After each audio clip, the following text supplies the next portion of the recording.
Hey Cowboys Nation, let's go for another round of news from America's team.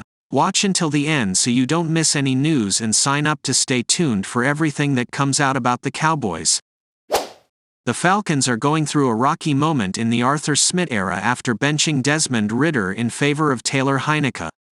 Smith took over for Dan Quinn, who ultimately failed to overcome his own shortcomings but landed on his feet in Dallas with the Cowboys as their defensive coordinator.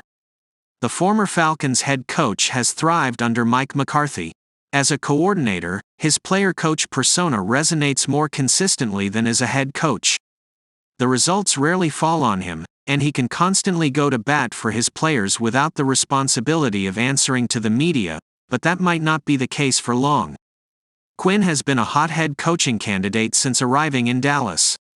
He's yet to seriously consider any of the openings, but that might be coming to an end this cycle. There are sure to be openings, like there is every offseason, and the Raiders have already been mentioned as a potential landing spot for Atlanta's former head coach. Quinn's 6-year tenure as the Atlanta Falcons head coach will be most remembered for blowing a 28-3 lead to the Patriots in Super Bowl 51. What's often forgotten is that Quinn was good enough at his job to, well, coach a team to the Super Bowl. And since he became the Cowboys' defensive coordinator in 2021, he has been nothing but successful. The Cowboys finished 7th in scoring defense in 2021, improved to 5th in 2022 and are 4th this season. Several teams have interviewed Quinn, 53, for head coaching roles since he's been with the Cowboys, but he has stayed put. If the Raiders could convince him to leave Dallas, he'd be a sound hire. I seriously doubt the opening in Las Vegas is the one to pry Dan Quinn out of Dallas. There's nothing about the Raiders organization that should attract him. The owner is reckless and reactionary. The front office has proven incapable of building a competitive roster. The only thing it has going for it is the brand new stadium. Mark Davis has the money to put a great product on the field, but he constantly thinks he's smarter than he actually is. I don't hate the decision to fire Josh McDaniels, but I did hate the hire in the first place. That alone should tell Dan Quinn all he needs to know. The former Falcons head coach got too long of a leash in Atlanta with Arthur Blank as owner, but that wouldn't be the case in Vegas with Davis. I think that would be most important to Quinn, stability at the ownership level. The Dallas Cowboys are in a confident mood heading into Sunday's NFC heavyweight clash against the Philadelphia Eagles. But there is something different about Dallas and its show of confidence this week. They aren't standing on a chair, blaring it out with a megaphone. Let's call it a quiet confidence, as the Cowboys seem to have learned their lesson after the San Francisco 49ers debacle, a bad loss that came after a week of talk and then a Sunday of inaction. One reason to be confident in Week 9? Dak Prescott's record against the Eagles, 8-3, which includes wins in the last 3 outings. Receiver Brandon Cooks thinks that's a helper, but the veteran has also stressed to his team not to overhype things, as they may have done leading up to the Niners game. Absolutely, Cooks said. At the end of the day, every year is a new year, big division game. Any division game is going to be big. I think, just as you continue to focus on the task at hand throughout the week and not make it more than it needs to be. For Cooks, after having a slow start to the season, he has come to life in the past 2 games. The veteran receiver has stated that he trusts the process of the offense when he wasn't getting the ball often, and now, that trust appears to be paying dividends. Absolutely, Cooks said. At the end of the day, every year is a new year, big division game. Any division game is going to be big. I think, just as you continue to focus on the task at hand throughout the week and not make it more than it needs to be.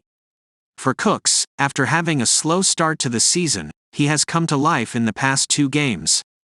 The veteran receiver has stated that he trusts the process of the offense when he wasn't getting the ball often, and now, that trust appears to be paying dividends. Cooks has a touchdown in each of his last 2 games against the Los Angeles Chargers and the Los Angeles Rams while also catching 7 of his 8 targets for 85 yards. But despite his recent upturn in form, Cooks reveals that his mentality and demeanor stay the same. I stay even-keeled, Cooks said. I just continue to go about my process, come in, work hard, and when my opportunity comes, I take advantage of it. My confidence never shifted one way or another even early on in the season. I'm just here to help my team win. Cooks will look to build on his recent form against an Eagles defense that, as powerful as the 7-1 Philly team is, gave up 388 passing yards to Washington Commanders quarterback Sam Howell.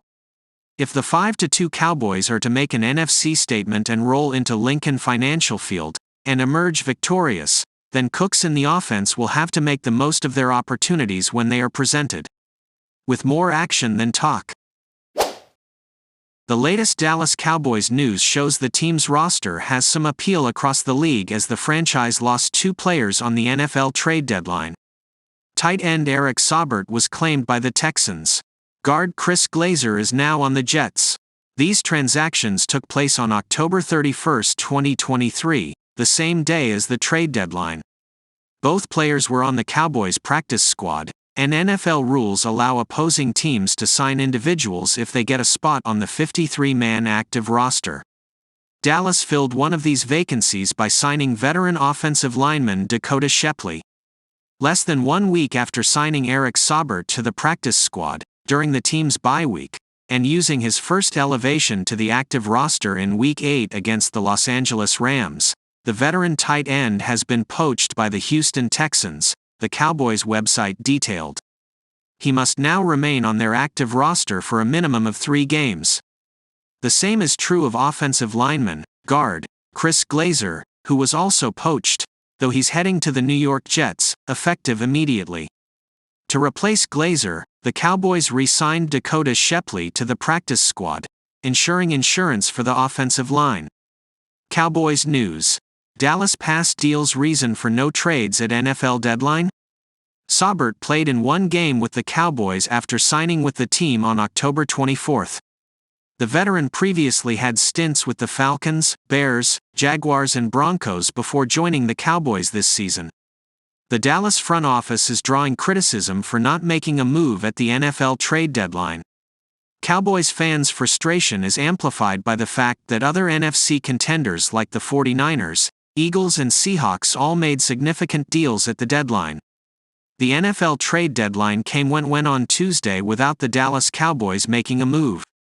That is neither good nor bad moves for the sake of moving accomplish little, no matter what the do something. Club thinks, Sports Illustrated's Mike Fisher wrote on October 31. But the Cowboys seem to be leaking out a spin of sorts, trying to peddle the twisted logic that they needn't make a get-better trade because, well, they already made get-better trades last spring and last winter, acquiring Brandon Cooks and Stephon Gilmore during the offseason. Are we saying Dallas should have joined in on the buying spree at any cost? Absolutely not. We're saying that instead of some lame claim about what just happened, Cowboys Nation would respect a simple truthful concession from the team that the price was wrong.